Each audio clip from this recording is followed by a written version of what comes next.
monotonous than spreading manure. So I got a pasture here that kind of grazed it right down, and didn't have a chance to get manure spread over the winter. We had a pretty open winter, and I am out just laying it on thick. But I've done 3 days of hauling manure because can't really get, haven't had much luck getting much hay put up. I can tell you that.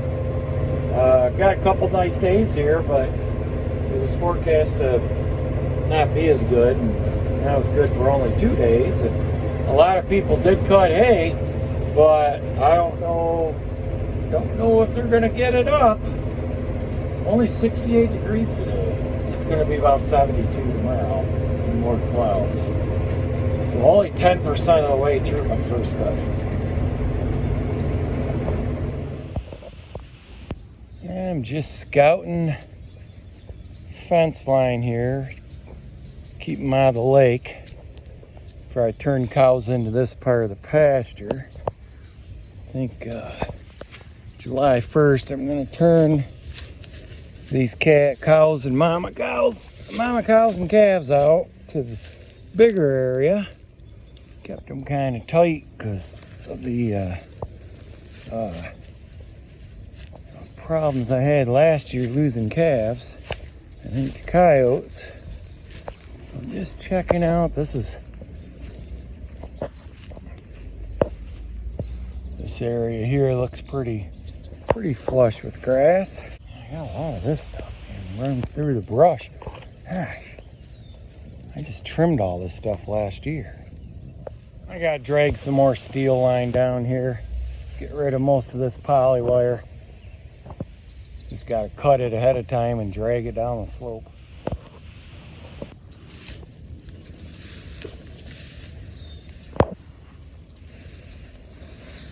All sorts of goodies in here.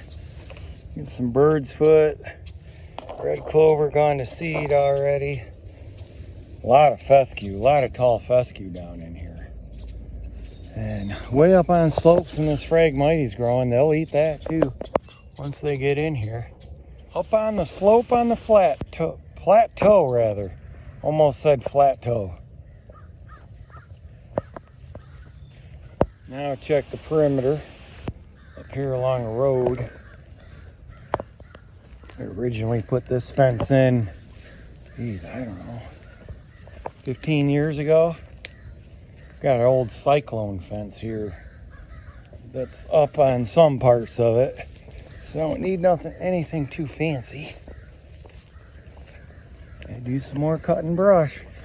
Man, this stuff grows fast. Damn autumn olive. It's just a mess up in here. It has been a couple years, I think, since I cut brush on this. I don't know. 58 degrees this morning. It's like fall. Might have 3 days to get a little bit of hay up, so I'll go ahead and cut some. Still waiting for a few of them to drop, but it is time to open up a bigger area for them. Could have a new one over here.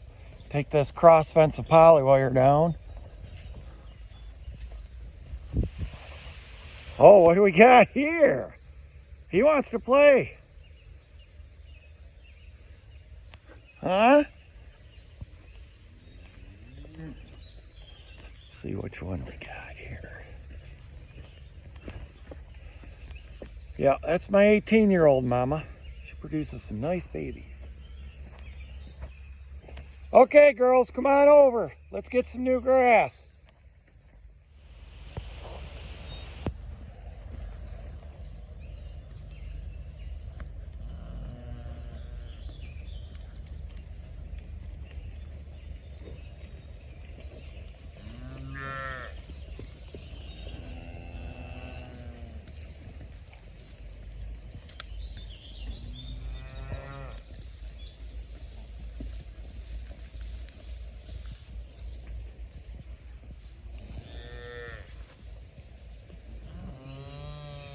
Come on, Grandma.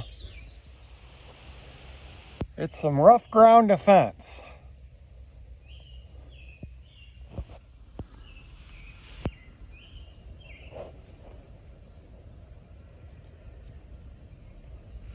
Pretty much the whole fence line is down and tangled up. Second cut in alfalfa's coming up. This will be ready in probably 2 weeks. If that, maybe sooner. Well, getting a little bit of baling done, so got out here, cut this early yesterday morning. Yeah, it was just cloudy and cold. Never got out of the 60s yesterday. And man, we had a good drying day today. So getting some money bricks baled.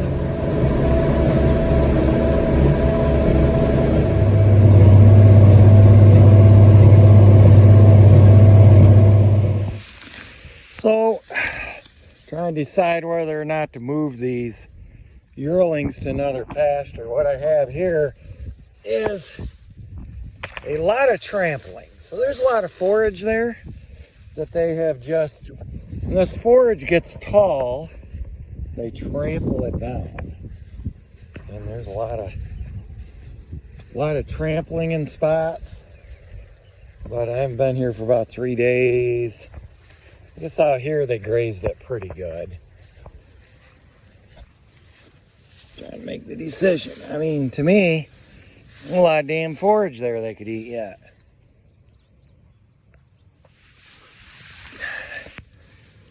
So I'm just worried about a smothering effect here.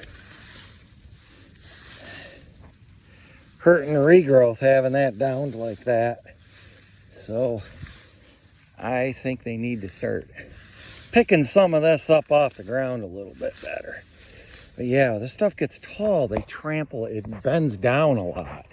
As opposed to when it's a lot shorter, they walk through this stuff. So, not really the effect I want here. Come on, kids, come on, come on.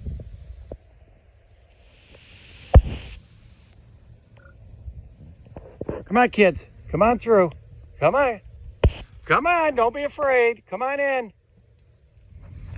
Yeah, some of that ryegrass is finally coming in. It's really wet, and these furrows just opened up like big crevasses. A lot of it didn't really come off. So I got some bluegrass in here. Got some fescue volunteer stuff. Some bird's foot trefoil. Some type of white clover. Big problem I got in this field, this damn sedge came in. It's everywhere. Look at that. It is all over the place. My experience is the cattle really do not like the sedge. So if you want to know it's a sedge, take that stem. It's triangular in shape. It's not, you roll it between your fingers. It's angled, it's not round. And man, there's a lot of it that volunteered in this field. I mean, it's like it likes low wet spots, and that's what this is. Low wet, heavy soil. So we get a close look. This is where it was just so wet. This had been pastured for probably 50 years. Got plowed up. Fallow for like a year. I came in and put Sudan grass in last year.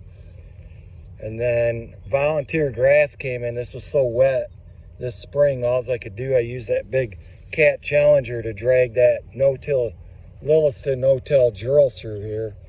And being pretty muddy like that, I don't know if the furrow's caked over or what. There's not a catch.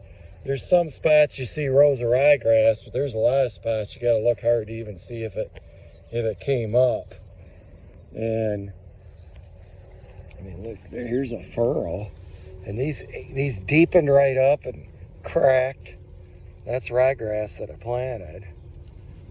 That is, but you know, it's kind of sparse. But I mean, getting trefoil. So I don't know. We ain't got a lot of good stretches of good weather coming up. Maybe I get in here. This is real thin. It's gonna be brood cow hay. Get this cut. Ain't a lot of palatability of that bluegrass either once it starts turning brown.